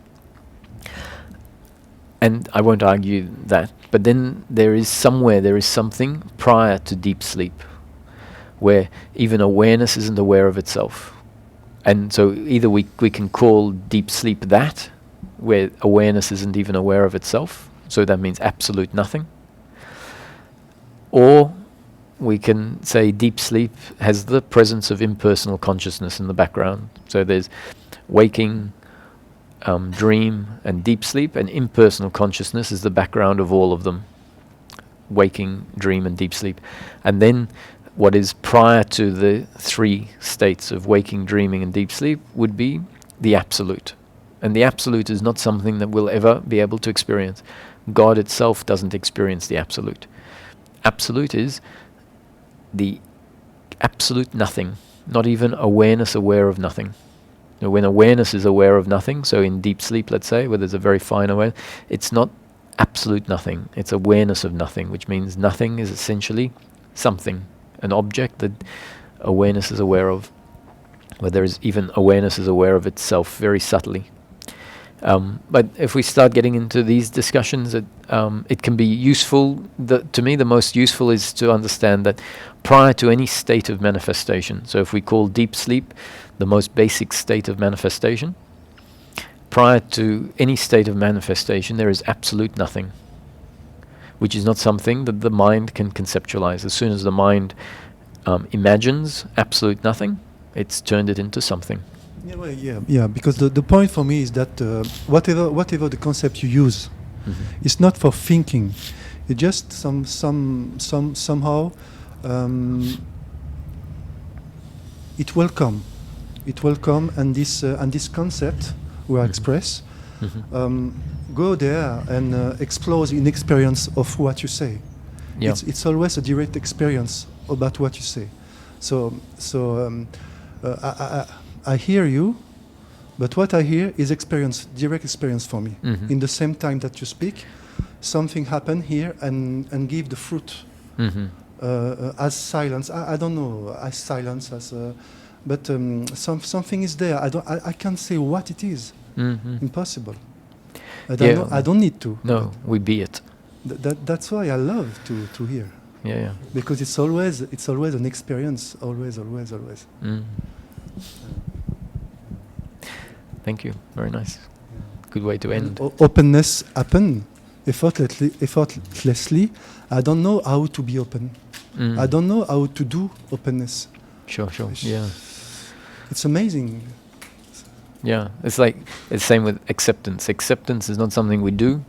Acceptance is just the absence of non-acceptance. It's the falling away. So always. Thank you.